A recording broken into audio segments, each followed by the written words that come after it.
Bienvenue à tous les amis, j'espère que vous allez super bien. Alors, je ne me suis pas foulé aujourd'hui, pourquoi?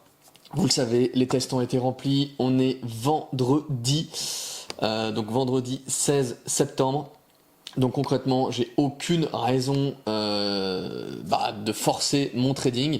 J'ai fait quelques petits trades, j'ai vu que j'étais pas en plus spécialement vraiment dedans, parce qu'en fait tous mes trades étaient hyper bons, hyper justes et je gardais pas ma position. Donc voilà, je me suis dit, on va pas forcer, c'est la fin de la semaine, on a rempli l'objectif, on va aller se reposer, on repartira en forme lundi. Du coup, je vous explique un petit peu quand même les 2-3 petites opportunités parce que Dieu sait qu'il y en avait. En tout cas, sur le SP500, il y avait des choses complètement incroyables. Alors sur le SP500, qu'est-ce que j'ai fait? J'ai rien fait, je crois que j'ai fait 75 dollars. Voilà, 75 dollars sur le SP500 avec 5 contrats, donc c'est complètement minable. Mais bon, c'est pas perdant, donc c'est pas si grave. Et je crois que j'ai fait 7 balles sur le ZN. Hop là, il est où mon ZN? Ah pardon, il est là-bas. Voilà, voilà, maintenant je fais 0. En fait, j'ai fait 0 sur le ZN, en fait, voilà, tout simplement. Le ZN, vous avez vu, pendant ces tests, je l'ai pas beaucoup tradé, hein, parce que le peu de fois que j'ai tradé, j'ai fait que moins 15. D'ailleurs, si on fait un résumé un peu de tous les scores qui se sont passés depuis que je fais un petit peu ces tests, en tout cas depuis le début de la semaine, on a donc un PNL qui est... ah bah oui, ça s'est effacé, autant pour moi, tout ça, ça s'est effacé, donc ouais, on sera pas plus, donc voilà. Et excusez-moi, si, sur le ZF, effectivement, j'ai bien fait 7 balles, excusez-moi, j'ai bien fait 7 balles sur le ZF et 75 sur le SP, ce qui fait un petit 80, voilà, donc je vous dis, hein, 80 balles, on n'a pas du tout forcé les choses, et je sens qu'il faut pas que je les force aujourd'hui, comme je dis, on est vendredi, on va aller se reposer. Le ZN, ça date pas d'aujourd'hui, ce trade, je sais plus d'où il date, aujourd'hui j'ai pas tradé le ZN, bon bref. Peu importe, et le ZB aussi, j'ai rien fait sur le ZB, regardez, voilà. Par contre, on voit bien mon score, encore au niveau de mes paramétrages, il faut bien que je fasse gaffe à mes paramétrages, on voit bien que j'ai généré au moins 2500 balles sur le ZB. On voit que c'est principalement le ZB qui m'a bien fait valider quand même mes gains, malgré que j'avais fait des bonnes choses sur le SP500. Donc, du coup, on passe tout de suite un petit peu aux opportunités que j'ai vues sur le SP500. Et j'ai pris et que souvent que j'ai pas gardé, je me suis dit ça se passe mal, je le coupe, etc.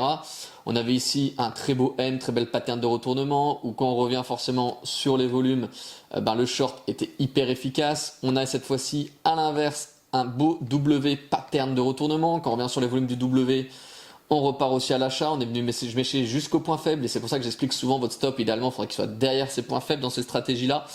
Donc on voit que déjà rien que là il y avait des très très belles choses, mais encore un peu moins évident. Regardez, on avait un énorme W en fait ici, voilà, où quand justement on est revenu rechercher le volume, on l'avait pas tout à fait touché, mais le plus gros volume de W, donc il est présent ici.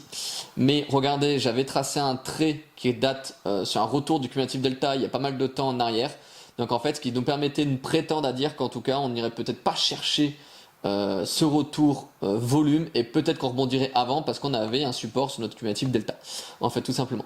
Donc on avait quand même pas mal de petites opportunités. Sur le ZF, qu'est-ce qui s'est passé? Qu'est-ce que je voulais prendre sur le ZF? Pareil, j'avais hyper juste et j'ai pas trop gardé mon truc. En fait, je vous explique, on avait donc un retour là, acheteur, qu'on voit ici avec mon rectangle sur le cumulatif delta.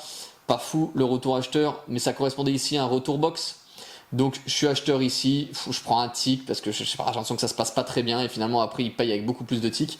Donc c'est pas grand chose, mais ça aurait été quand même facilement 4-5 ticks, voilà, quelque chose comme ça je crois. Hop là. Ouais, même plus que ça. 1, 2, 3, 4, ouais 5 ticks, voilà, il donnait 5 ticks, j'en prends qu'un seul, c'est un peu dommage, pourtant c'est complètement cohérent. Donc je vous dis, il y a pas mal de petits trades là où bon, je tiens pas trop la position, où je sens que on est vendredi, on va pas forcer le trading, on a fait le taf. Et on va pas forcer davantage. Donc voilà les amis, vidéo assez courte pour aujourd'hui, mais je vous tiens toujours au courant justement de ce qui se passe. Comme ça vous êtes toujours au courant pour suivre un petit peu les événements. La semaine prochaine va être hyper intéressante parce qu'on va vraiment tranquillement aussi y aller en termes de trading, parce qu'on va complètement rentrer dans un optique de conservation du capital. Donc le but, ça va être de s'éloigner de cette zone des 3000. Donc là aujourd'hui on doit être à 3100, quelque chose comme ça, à peu de choses près. Donc ça va être de s'éloigner gentiment de la zone des 3000, et peu à peu, progressivement, on augmentera notre taille de position pour être sûr d'atteindre l'objectif, et surtout de ne pas se mettre en insécurité par rapport à notre objectif. Étant donné que les 3000 sont atteints, on va s'en éloigner peu à peu avec des petites tailles de position, et plus ça ira, et ben plus on prendra de l'avant, en fait, tout simplement, jusqu'à franchir ce cap des 10 jours de trading et après voir un petit peu ce qui s'ensuit, avoir notre petite remise de diplôme. Voilà. En tout cas, moi je suis vraiment content de vous partager ça. N'hésitez pas, franchement, mais posez-moi des questions dans les commentaires, harcelez-moi de questions, parce que au moins ça vous donnera encore plus de contenu qualitatif pour vous. Voilà. Ça donnera encore plus de valeur. Et je vous retrouve à lundi les amis. Ciao ciao, prenez soin de vous.